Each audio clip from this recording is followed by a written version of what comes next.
নমস্কার বন্ধুরা, আমি টুসিস কিচেনে সবাইকে সাদর আমন্ত্রণ জানিয়ে শুরু করছি আজকে নতুন রেসিপি। আজকে আমি টক ঝাল মিষ্টি এরকমই একটি মুখরোচক রেসিপি আপনাদের সাথে শেয়ার করব। এখন বাজারে প্রচুর আমড়া পাওয়া যাচ্ছে, তাই আমড়া দিয়ে আজকে আমি চাটনি বানাবো।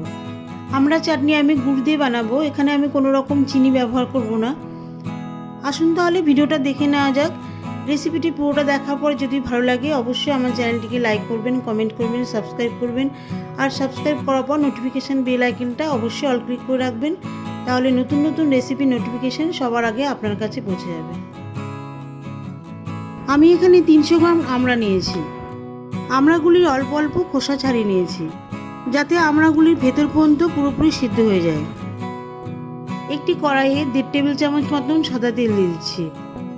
এখানে আমি সাদা তেল দিয়েছি, নিজেদের ইচ্ছে অনুযায়ী সর্ষে তেলও দিতে পারেন। হাই হিটে তেলটাকে গরম করে তারপর হিটটাকে লো করে দিচ্ছি। প্রথমে ফোড়ন দেব, দিয়ে দিচ্ছি 2 শুকনো লঙ্কা আর 1/2 চা চামচ মতন 5 ফোড়ন।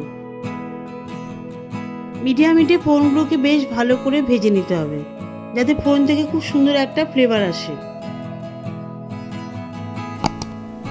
ফোড়ন থেকে খুব সুন্দর একটা ফ্লেভার আসলে সেই সময় দিয়ে দিতে হবে আমড়াগুলি।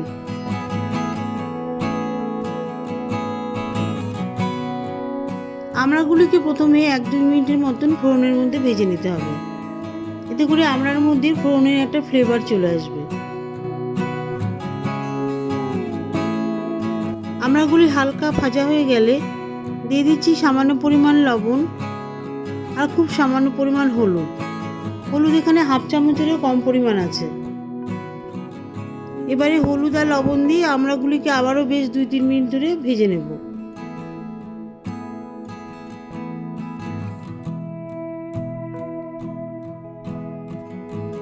আমড়াগুলি ভাজা হয়ে গেলে আমড়াগুলিকে সেদ্ধ করার জন্য ছোট কাপে 3 কাপ জল দিয়ে দিচ্ছি।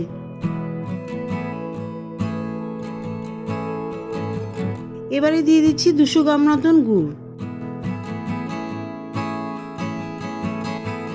গুড় জলের মধ্যে বেশ ভালো করে মিশিয়ে দিতে হবে।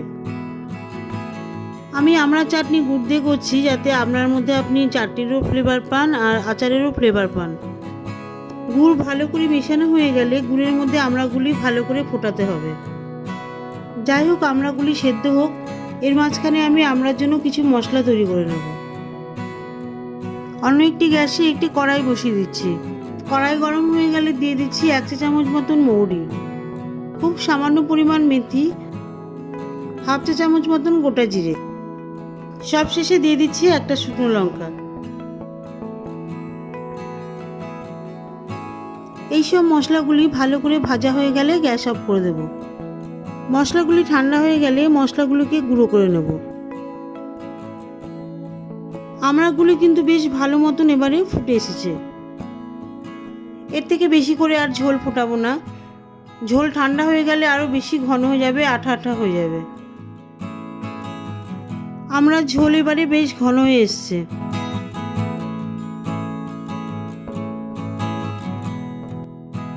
এখন গ্যাসের আঁচটাকে লো করে দিয়ে ভাজা মশলাগুলি মিশিয়ে দেব।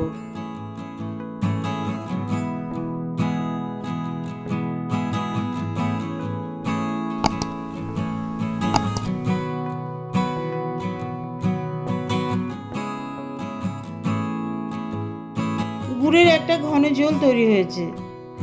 ক্যারামেল তৈরি হওয়ার আগে গুড়ের যেমন একটা ঘন ঝোল তৈরি হয় আগে, ঠিক সেই রকম হয়েছে। ভাজা মশলাগুলি আমড়ার মধ্যে ভালো করে মিশিয়ে দেওয়ার পরে সবশেষে একটা লেবুর অর্ধেকটা পরিমাণ রস দিয়ে দেব। লেবুর রস দিলে চাটনির মধ্যে খুব সুন্দর একটা ফ্লেভার আসবে। এবারে গ্যাস অফ করে দিয়ে একটি বোলের মধ্যে সার্ভ করব। খাবারের শেষ পাতে যদি একটু চাটনি খাওয়া যায় তাহলে কিন্তু আমাদের মন ভরে যায়। তাহলে বন্ধুরা গুড় দিয়ে আমড়া চাটনি করে খান। তাহলে বন্ধুরা রেসিপিটি যদি ভালো লেগে থাকে অবশ্যই আমার চ্যানেলটিকে লাইক করবেন, কমেন্ট করবেন, সাবস্ক্রাইব করবেন আর আমার পাশে থাকবেন। দেখা হবে পরবর্তী ভিডিওতে নতুন কোনো রেসিপি নিয়ে।